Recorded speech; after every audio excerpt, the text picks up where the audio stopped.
안녕하세요. 설교하는 목사입니다. 오늘은 제가 관계성에 대한 부분에 대해서 말씀을 드릴까 합니다. 우리는 어쩔 수 없이 교회나 사회 그리고 가정에서 관계성을 맺을 수밖에 없습니다.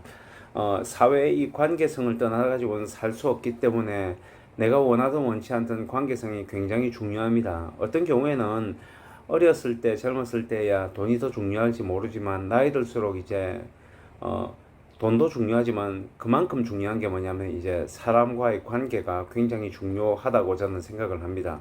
근데 이제 제 주변에 보면 고민하시는 분들이 어떤 사람과 관계를 맺고 나면 이제 관계가 끊어지는 경우도 있어요. 어떤 사람은 이제 1년 정도 지나서 이제 관계가 끊어져서 또 새로운 관계로 갔는데 새로운 관계도 보면 한 그 주기를 보면 다시 또 1년 정도 되면 또 끊어지고 또 새로운 관계 가면 또 1년 정도 지나면 끊어지고 이런 경우들이 많이 있습니다.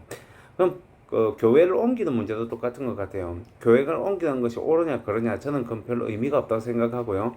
교회를 옮길 수도 있는데 교회를 옮기고 나면 어떤 분들은 한 2년 정도 지나면은 갈등이 생기고 결국은 교회를 옮겨요. 옮기고 난 다음에 새로운 교회 가면 너무너무 좋다고 하다가 또 갈등할 때 기간 되면 꼭 2년 정도가 돼요. 그럼 또 교회를 옮겨요. 그러다 보면 자기가 원하든 원치 않든 관계없이 2년을 주기로 교회를 옮기는 경우들이 많이 있습니다. 직장도 똑같은 것 같아요. 직장도 보면은 내가 원하는 직장, 이 직장 이렇게 해서 힘들어서 내가 갈등이 생기고 어떤 경우에는 회사에 문제가 생겨서 내가 옮기게 되는데 이상하게 그 주기도 거의 비슷하게 흘러가는 경우들이 많이 있습니다. 이게 왜 그럴까? 한 번, 두 번 정도 생기는 문제는요, 외부의 문제일 가능성이 높아요. 근데 그게 반복적으로 지속된다면 그것은 외부의 문제라기보다는 나 자신의 문제일 가능성이 있는데 그 나 자신의 문제는 뭐의 가능성이 높냐면 성숙하냐 성숙하지 않느냐의 문제일 가능성이 굉장히 높습니다. 주로 이제 뒤에서 다른 사람에 대한 뒷담화를 하는 사람들은요, 대체적으로 성숙하지 못한 경우들이 많아요. 나름대로 이유는 다 있지만 들어보다 보면 그 사람 말은 일리가 있는데 이상하게 그런 주기들이 정기적으로 반복되거든요. 그러면 자기가 갈등하고 있는 사람들 대부분이 다 문제 있는 사람이라고 봐야 되는데 그런 경우는 별로 없거든요. 또 어떤 경우는 나하고 안 맞다고 생각했던 그 사람이 다른 사람과는 지속적으로 오랜 관계를 맺는 경우도 많이 있기 때문에 우선적으로 내가 어떻게 인간관계를 맺느냐를 굉장히 중요하게 생각해야 되는데 그러기 위해서 판단하는 기준이 뭐냐면 성숙에 관한 문제입니다. 제가 하나 좀 상담이나 심리 쪽에서 단어를 하나 빌려온다면 가역적이라는 말이 있어요. 이 성숙이란 말은 다른 말로 하면 가역적이 되느냐 안 되느냐의 문제거든요. 가역적이란 말이 무슨 말이냐면요. 쉽게 말하면 이런 겁니다. 어떤 어머니와 그리고 어린 아이가 이제 갓난 아이가 갓 이제 숟가락 들고 밥을 먹는 것을 배우기 시작할 그때 되면 엄마가 이제 아이에게 숟가락을 쥐어주면서 오른손으로 먹으라고 쥐어주죠. 그리고 엄마처럼 오른손 들고 먹으라고 이제 식탁에 같이 먹으면 아이가 맞은편에 앉아 있으면 아이가 봤을 땐 자기가 오른손에 들고 있으면 정면으로 보면 엄마가 들고 있는 숟가락은 어느 손으로 들고 있는 것처럼 보이냐면 왼손으로 들고 있는 것처럼 보여요. 그럼 이제 어린아이는 잘 모르니까 그 숟가락을 엄마에게 뺏어가지고 엄마 왼손에 쥐어주면 오른손으로 쥐어준다 생각하고 자꾸 쥐어주게 되죠. 쥐어주게 되면 이제 엄마가 나하고 같은 쪽이 들고 있어야지 나하고 같다고 생각을 하는 경우에 이제 그거는 실제 보면은 내가 아이 쪽에 앉아있으면 아이가 오른손 들고 있으면 엄마는 반대 방향이 돼야지 오른손이 되는데 그걸 이 아이는 뭘 못하냐면 이해를 못하는 거예요. 이게 쉽게 말하면 뭐냐면 이제 가역이 안 되는 거죠. 올바로 가는 건 되는데 다시 돌아오는 건 안 되는 거죠. 이런 경우가 되면 아이 보면서 참 성숙한 사람들 보면 이해가 안 되죠. 왜 저렇게 생각할까? 반대로 보면 금방 이해할 수 있는데, 근데 이걸 이제 좀 이제 인간관계에서 적용해서 본다면요, 사람과의 관계에서도 이제 그게 안 되는 경우들이 종종 있더라고요, 보니까. 그래서 자기 중심적으로 생각을 해요. 그래서 이런 말을 많이 하죠. 나는 도저히 이해가 안 된다. 왜 저렇게 생각하는지 이해가 안 된다. 아니, 이거 이렇게 하면 되는데 왜 저게 고민인지 모르겠다. 하는 건 뭐와 같냐면 아이가 밥을 먹을 때 오른손을 들고 있으면 엄마는 자기가 정면으로 봤을 때, 자기 눈으로 봤을 때는 오른쪽이 엄마의 왼쪽이기 때문에 그렇게 먹어야 된다 생각하는 것과 같은 의미입니다. 그래서 뭐가 되냐면 가역이 안 되는 거예요. 그래서 내가 저 사람 입장에서 앉으면 저 사람이 내가 봤을 때 왼손처럼 보이지만 저게 오른손이구나 하는 게 있어 이제 머릿속에 돌아가서 가역이 되어야지 이해가 되는데 그게 안 될 경우는 이해가 안 되는 거죠. 우리는 이제 기독교인이에요. 기독교인이다 보니까 성경을 중심으로 우리는 사고방식을 가지죠. 그래서 우리 생각의 틀은 뭐 여러 가지 다를 수 있지만 성경을 가지고 생각하는 생각의 틀을 가지고 있어요. 그러다 보니까 우리가 가지고 있는 세계관과 그리고 일반인들, 교회 다니지 않는 분들이 가지고 있는 그 관점은 다를 수밖에 없어요. 그래서 우리가 옳다는 그 기준과 그 사람들이 옳다는 기준이 서로가 달라요.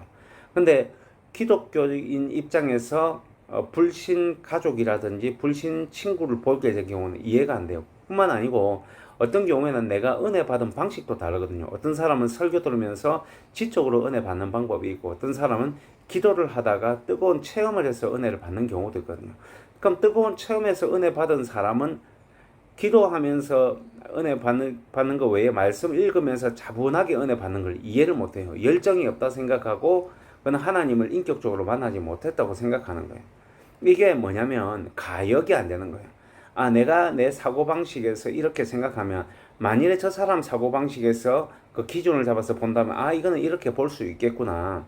내가 예수 믿는 사람으로서 이래 보지만 저 사람은 이런 가치관을 가지고 그 사건을 이렇게 봐서 이렇게 판단을 한다면 그거 그렇게 볼 수 있겠구나.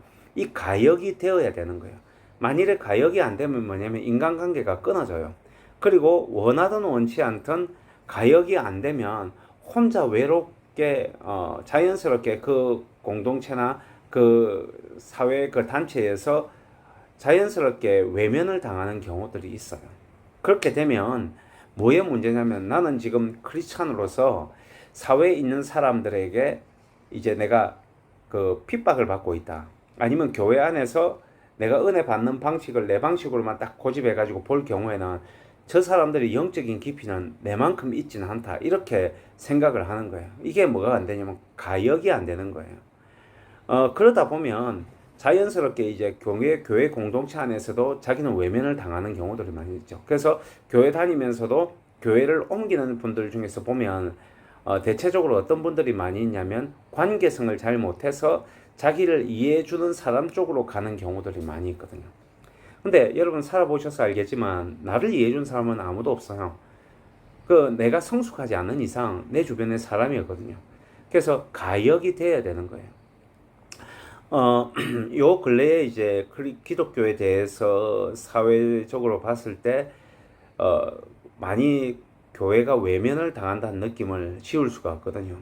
그 외면을 당하는 이유가 뭘까? 제가 가만히 보면, 제가 볼 때는, 어떤 분들은 이게 기독교에 대한 봉지 말세지말에 이르러서 이제 박해가 시작되었다지만, 저는 과연 그렇게 볼 수 있을까라고 보면은 그렇지 않아요. 교회가 가역이 안 되는 것 같아요. 다시 말하면 좀 덜 성숙한 교회들이 가끔 있는 것 같아요. 내가 하는 주장이 맞다고 생각하면 상대방의 입장에서 봤을 때는 그렇게 생각할 수도 있는데 내가 하는 입장에서 그렇다 생각하면 상대방도 그래야 된다고 생각을 하는 거예요. 그러다 보니까 뭐가 일어나냐면 갈등이 일어나고 충돌이 일어나는 거예요. 그러니까 이게 사회에도 대체적인 사회적인 전체 분위기에도 맞지 않으니까 교회하고 이야기해서 말이 안 통하니까 세상 사람들이 교회를 외면하는 거예요. 그러면 아까 제가 말했듯이 개인적으로 봤을 때 제가 그 개인이 자꾸 교회를 옮길 경우에는 교회 옮기기보다 뭐 하는 게 좋냐면 그 교회에 있으면서 자기가 가역이 안 되는 부분들을 한번 찾아보고 그 상대방의 관점에서 보는 훈련을 해야 되듯이 교회 역시도 사회가 우리를 박해한다 생각하지 말고요.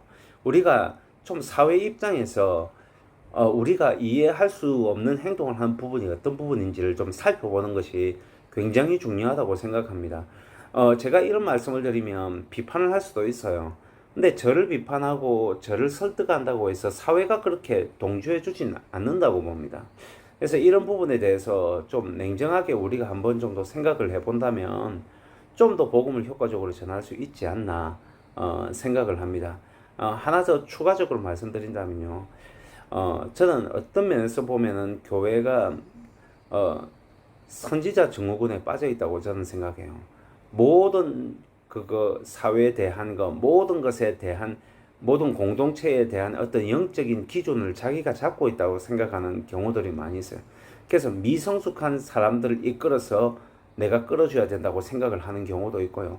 미성숙한 사회에 대해서 우리를 박해하지만 사회에 대해서 우리가 그 사람들을 책임져야 된다고 생각하는 경우가 있는데 모든 사람이 동조를 해야지 그게 가능한 거지. 동조하지 않는 거는요, 그냥 망상에 불과하다고 생각합니다. 그것보다는 우선적으로 우리가 사회에서 빛과 소금이 되고 공동체에서 없어서는 안 될 사람이 되려면 그 사람들에게 인정받는 것이 필요하고요. 인정받으려면 성숙해져야 되고, 성숙해지려면 내 입장에서 이해한데도 저 사람의 사고에서, 저 사람이 생각하는 그 사고방식에서 반대로 생각했을 때 그 사람의 사고방식에서 입장에서 생각할 경우에는 그럴 수도 있겠다는 그 이해하는 감각이 조금 생겨야 되지 않나, 그렇게 생각을 합니다.